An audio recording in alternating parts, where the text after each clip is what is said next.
les fausses solutions pour vendre avec le copywriting. Bonjour, ici Mathieu, le spécialiste du copywriting. Bienvenue sur la chaîne Wikash Copy, la formule persuasion par les mots.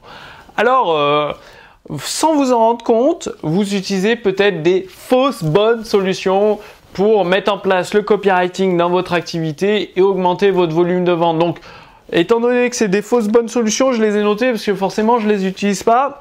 Et par exemple, vous utilisez les dernières astuces à la mode, les trucs pour forcer la vente, c'est-à-dire pour mettre la pression sur votre prospect. Vous voulez le presser comme un citron jusqu'à temps qu'il craque en fait.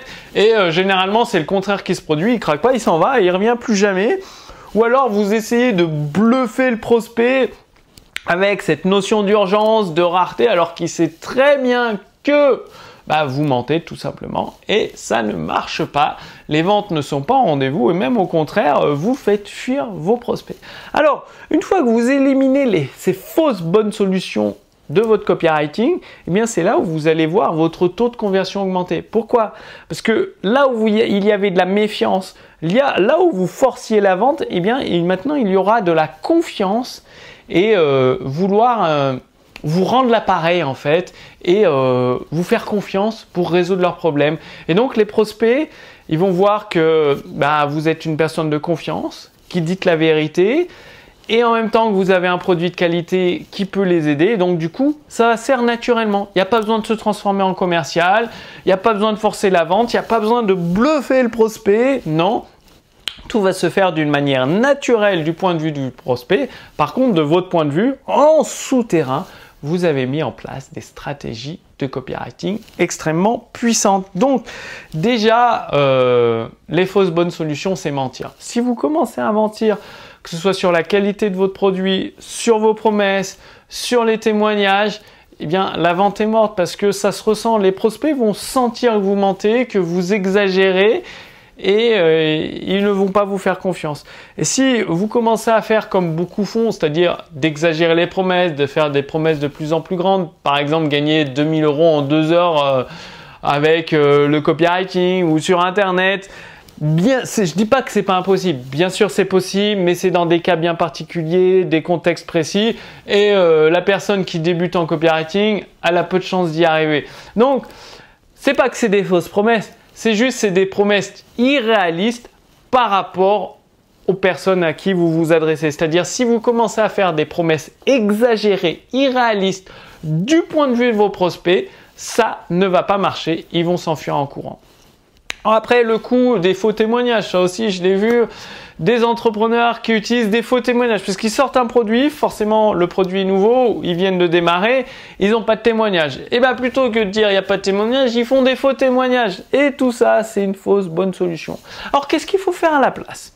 Eh bien, ce qu'il faut faire à la place, c'est si vous avez des promesses qui paraissent trop belles pour être vraies du point de vue de vos prospects, eh bien en face, vous mettez tout de suite une preuve solide. C'est-à-dire, vous accolez votre promesse trop belle pour être vraie à une preuve solide, irréfutable, incassable. Et quand je dis une preuve solide, ça peut être une étude scientifique, un témoignage en vidéo, une étude de cas avec vos clients, bref, il y a tout un tas de preuves, une démonstration, enfin bref, il existe tout un tas de façons de créer des preuves solides, irréfutables, qui rassurent vos prospects. Ensuite, qu'est-ce que j'ai noté? Les faux témoignages, non, faites pas de faux témoignages, bien sûr que non. Si vous venez de sortir votre produit ou votre service, que vous n'avez pas encore de clients et que vous débutez, eh bien c'est très simple. Demandez à un ami, vous avez bien dans vos proches, dans votre famille, dans des amis, des proches plus ou moins éloignés, peut-être des collègues, des confrères qui ont le problème et que votre produit pourrait aider. Donc, vous leur donnez gratuitement votre produit en échange d'un témoignage honnête et sincère sur les résultats qu'ils ont obtenus en utilisant votre produit.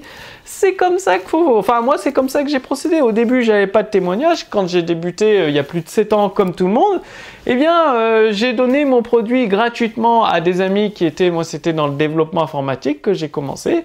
Ça les a aidés à créer des applications. Ils m'ont fait des témoignages parce qu'ils étaient satisfaits du produit. C'est comme ça que vous commencez. Aussi, il vous faut une offre bienveillante. Si vous faites une offre un peu rapia, c'est-à-dire souvent les fausses bonnes solutions, c'est mettez des tonnes de bonus et puis derrière les bonus vous les délivrez pas. Ah, forcément le bouche-à-oreille des clients va faire que les nouveaux prospects vont pas se faire avoir. Non, au lieu de mettre une tonne de bonus, créez une offre bienveillante. Qu'est-ce que j'entends par offre bienveillante? C'est une offre, le prospect il se dit, punaise, c'est un truc de fou. Je serais vraiment bête de passer à côté de cette offre. C'est une offre, il y a le produit principal, mais les bonus à eux seuls valent plus pour le prospect que l'offre.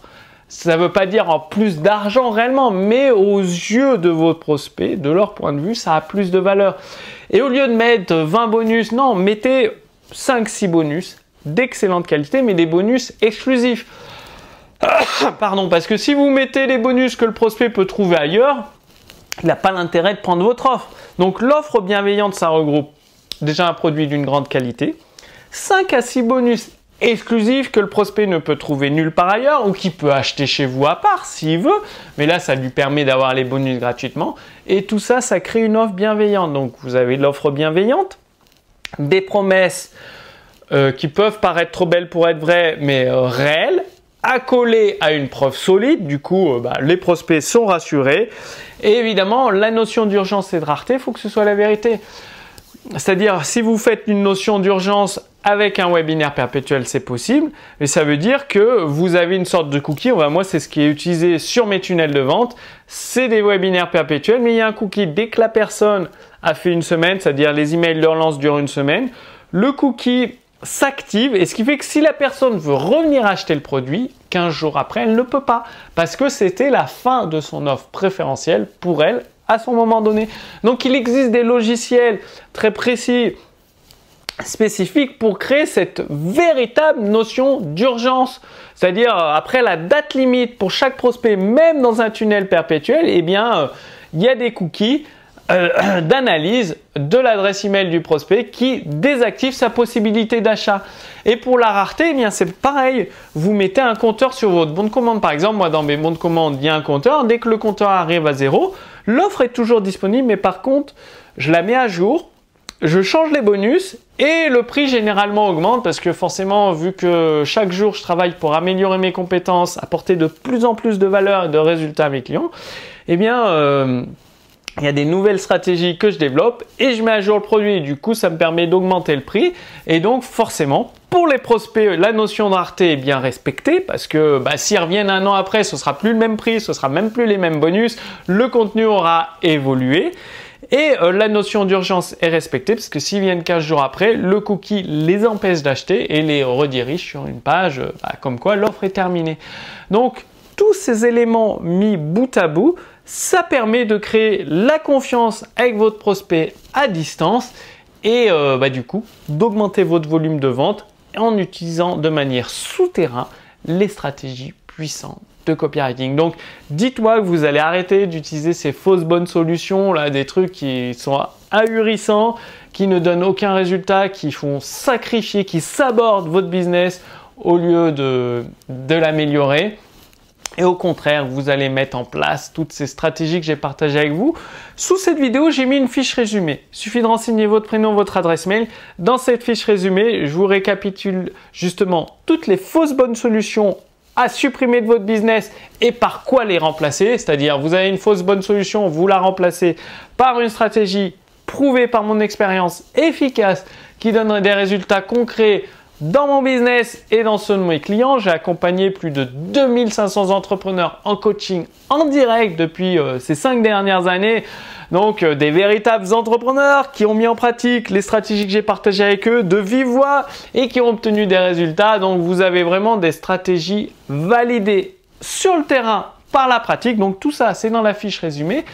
Et mon équipe a également traduit la lettre copywriting de Gary Albert. Gary Albert, c'était par exemple quand une entreprise était au bord de la faillite, elle appelait Gary Albert pour redresser la barre, tout simplement. Et Gary Albert, avec une simple lettre de vente, il redressait la barre. Par exemple, il a passé une entreprise de cosmétiques, ils étaient peut-être à 20 000 € de chiffre d'affaires par mois, à plus de 400 000 € par mois de chiffre d'affaires.